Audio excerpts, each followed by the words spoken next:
Guys कल तुम लोगों ने झंडे गाड़ दिए यार, बड़े खुशी की कमेंट्स आ रहे हैं मेरे पास से, भर भर के कमेंट्स आ रहे हैं। सबके पेपर्स जो हैं कल सारे स्टूडेंट क्लास 10 वाले मेरे ख्याल से खुशी से झूम उठे, उनके माँ बाप झूम उठे और मैं खुद एग्जाम सेंटर में तुम लोगों के साथ में था। लेकिन इसी के साथ में अभी सबका सवाल आ गया है कि सर साइंस का क्वेश्चन पेपर लेवल कैसा होगा। गाइस मैं तुमको अभी इस पर्टिकुलर वीडियो के अंदर में तुमको वो बताने वाला हूं जो कोई नहीं बताएगा, और कैसे तुम साइंस में स्कोर कर जाओगे ऐसे ही जैसे कि कल तुमने इंग्लिश में किया था। वैसे मैं बहुत खुश हूं क्योंकि तुम लोगों के भर भर के कमेंट्स आ रहे हैं कि सर जो आपने एनालिटिकल पैराग्राफ दिया था सेम टू सेम वही आ गया, वही क्वेश्चंस आ गया, जो इंपॉर्टेंट क्वेश्चंस आपने दिए थे सबके सब वो आ गए। तो यार ये आप लोगों का प्यार है जो हमें उठाता है, बहुत उठाता है, और मैं बहुत ज्यादा खुश हूं क्योंकि मैं तो तुम लोगों के साथ में एग्जाम सेंटर पे खुद खड़ा था और तुम लोगों का बकायदा मैं तुम लोगों का ले रहा था रिएक्शन, और देख करके खुशी हुआ जब मैं इन बच्चों से बात कर रहा था तो यार दिल खुश हो गया। इनका कहना था सर जैसे आपने बताया था इंग्लिश को हमने फोड़ा ना,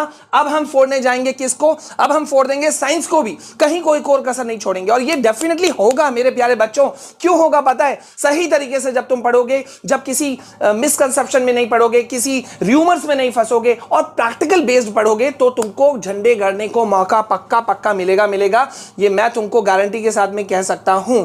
तो अभी कल का पेपर कैसा गया उसको जल्दी से समझ लेते हैं। कल का पेपर भाई मेरे घर से एक साइड में 150 किलोमीटर था, आना जाना मिला के 300 किलोमीटर, तो तबीयत पूरी तरह से बिगड़ गई। तो कल मैं बहुत कुछ नहीं डाल सका, लेकिन आज तुमको बहुत इंपॉर्टेंट वीडियोस मिलेगा। सबसे पहले मैं 4 डेज स्ट्रैटेजी तुमको दूंगा, मोस्ट इंपॉर्टेंट क्वेश्चन आंसर्स दूंगा, प्रीवियस ईयर क्वेश्चंस दूंगा, एमसीक्यू दूंगा, एक्सेप्शन रीजन दूंगा, केस बेस्ड अलग से दूंगा। तुमको जो चीज चाहिए बस तुम पढ़ते जाना, इधर उधर भटकना नहीं। ऐसे तुमको काफी अट्रैक्टिव थंबनेल्स मिलेंगे, बहुत सारी चीजें मिलेंगी, ये वो तुमको सट्टे हुए रहना है एकदम सही तरीके से। अब कल का पेपर इंग्लिश पेपर को देख लो भाई क्या रहा। टीचर्स हो या कोई भी हो, टीचर्स एक्सपर्ट सबका कहना है कि एग्जाम पैटर्न शानदार है, वैल्यू बेस्ड लर्निंग को बहुत ज्यादा बढ़ावा दिया जा रहा है, डिस्करेज मतलब खत्म किया जा रहा है रोट लर्निंग मेथड, मतलब रट के लिखो, इस चीज को एकदम खत्म करना है। देखो तुम लोग किस सेक्शन से सबसे ज्यादा डरे हुए थे? 12th वाले भी डरे हुए थे और वो तो थोड़ा फंसे भी थे क्योंकि गलत सिलेक्शन कर दिया और उनका पेपर भी थोड़ा सा टफ रहा। लेकिन तुम लोगों का सबसे बड़ा सेक्शन जो था जिसमें कि माना जा रहा था कि थोड़ा दिक्कत हो सकता है वो था क्या? A section, unseen passage. लेकिन देखो यहां क्या हुआ, यहां पे सबका कमेंट आ रहा है कि एज पर the students the question paper was easy, और बहुत ही आसान तरीके से हैंडल कर लिया गया। ठीक है।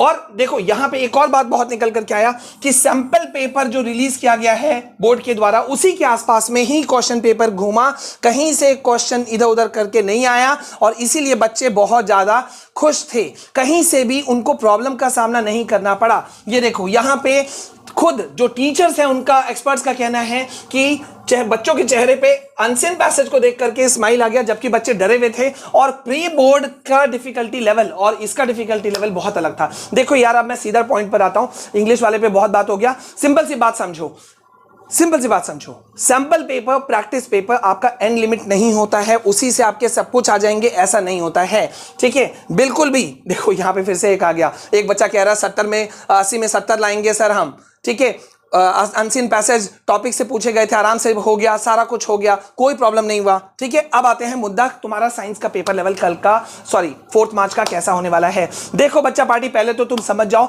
मैं कुछ पॉइंट वाली बातें बोलूंगा उसको फॉलो करना। मैंने इंग्लिश में कहा था जो चीजें वही चीजें हुई। सबसे पहले तुम पकड़ लो एनसीईआरटी से तुम बाहर नहीं जाना, भटकना नहीं, सिर्फ और सिर्फ एनसीईआरटी को पकड़ के चलो, पहला पॉइंट। दूसरा, डिलीटेड टॉपिक्स और चैप्टर से एकदम अवे रहना। जब भी चैप्टर खोल रहे हो अभी हड़बड़ी में ऐसा ना हो कि भाई तुमने देखा नहीं, ध्यान नहीं दिया और तुम गलती से डिलीटेड टॉपिक्स को पढ़ गए, चैप्टर्स को पढ़ गए, उसमें तुम्हारा टाइम वेस्ट हो जाएगा। वैसे भी हमारे पास में आज मिला के 4 दिन है, तो हम समय 1 मिनट भी गवा नहीं सकते, तो हमें उनसे दूर रहना है। इसलिए जो डिलीटेड टॉपिक्स है, चैप्टर्स हैं, उसको सामने में पेज में निकाल करके रखो या पहले टिक करके रखो। दूसरा बात, ठीक है। अब तीसरा बात पे आते हैं। देखो भैया, प्रैक्टिस पेपर को लेकर के बहुत हाई तौबा मचा, सब यूट्यूबर्स ने भड़का दिया। उस वक्त मैंने बार बार कहा था कि ये एंड लिमिट नहीं है, एंड लाइन नहीं है। Practice paper, sample paper paper CBSE जानबूझ करके थोड़ा टफ रखती है ताकि बच्चे उस अकॉर्डिंग मेहनत करें और उसके बाद में चेहरे पे स्माइल तब आ जाता है जब बच्चे एग्जाम सेंटर पे जाते हैं। अब सवाल उठता है कि साइंस का पेपर का लेवल कैसा होने वाला है। देखो बच्चों, साइंस का पेपर है, केमिस्ट्री, फिजिक्स, बायो सब आ जाता है, न्यूमेरिकल्स आ जाते हैं, तो थोड़ा सा टफनेस हल्का सा उन बच्चों के लिए हो सकता है। मैं आपको अभी बता दूं, एवरेज लेवल का पेपर आने वाला है, देख लेना। मैं सेंटर पे रहूंगा, तुम लोगों के रिएक्शंस लूंगा। मैं अभी बोल दे रहा हूं कि एवरेज रहेगा, लेकिन अब नेचुरल एंड न्यूमेरिकल्स है, बहुत सारे बच्चे नहीं करते हैं, रिएक्शंस हैं, बहुत सारे बच्चे नहीं करते हैं, बहुत सारे बच्चे फिजिक्स से डरते हैं, बहुत सारे बच्चे केमिस्ट्री से डरते हैं, बायो में फिर भी ठीक ठाक रहता है, लेकिन फिजिक्स केमिस्ट्री में बच्चे डरते हैं। तो ऐसी स्थिति में थोड़ा कुछ बच्चों को डर या हार्ड लग सकता है, लेकिन बिल्कुल चिंता नहीं करना। मैंने पहले भी कहा है, क्वेश्चन पेपर 3 तरह के लेवल के स्टूडेंट्स को ध्यान में रख के बनाया जाता है। पहला वो जो लो लेवल, ठीक है, दूसरा एवरेज लेवल और तीसरा टॉपर लेवल। लो लेवल के स्टूडेंट्स जो अच्छे से अटेम्प्ट कर सके, पास हो जाएं, 40% क्वेश्चन वैसे ही आने वाले हैं, 40%, मार्क माय वर्ड्स। दूसरा, एवरेज लेवल वाले बच्चों के लिए 30 से 35% वाले टाइप के क्वेश्चंस होंगे, जो कि एवरेज वाला स्टूडेंट, कोई भी स्टूडेंट जो ढंग से थोड़ा सा पढ़ा है वो निकाल लेगा। बचा लास्ट का 25 से 30%, वो है टॉपर वाला क्वेश्चन, जो कि थोड़ा सा तुमको तंग कर सकता है, फंसा सकता है। लेकिन उससे क्या बात है यार, एक सिंपल सा बात रखो, ये पढ़ें वो पढ़ें, ये करे वो करे, ऐसा कुछ मत करना। टाइम मैनेजमेंट सही से करना। टाइम मैनेजमेंट का मैं वीडियो दूंगा, क्योंकि भैया साइंस के पेपर में तुम्हारा टाइम मैनेजमेंट बहुत इंपॉर्टेंट होगा, और हम वहां पे भी ये चीज जानेंगे कि किस सेक्शन को हमको पहले फोड़ना है, किस सेक्शन को हमें बाद में फोड़ना है। ये सारा चीज पे हम डिस्कस करेंगे, ठीक है। तो सबसे पहले एमसीक्यूज में ध्यान दो, क्योंकि एमसीक्यूज में तुम्हारे काफी क्वेश्चंस आएंगे।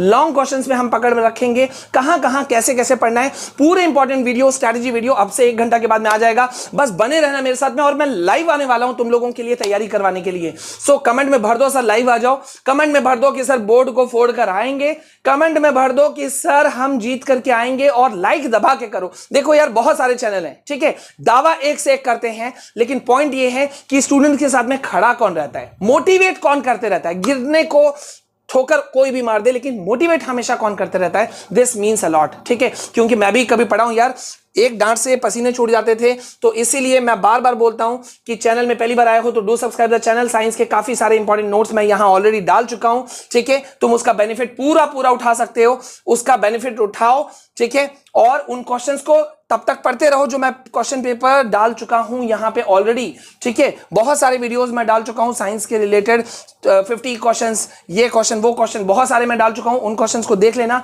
ठीक है, कहीं से भी कुछ मत छोड़ना। सो अभी के लिए बस इतना।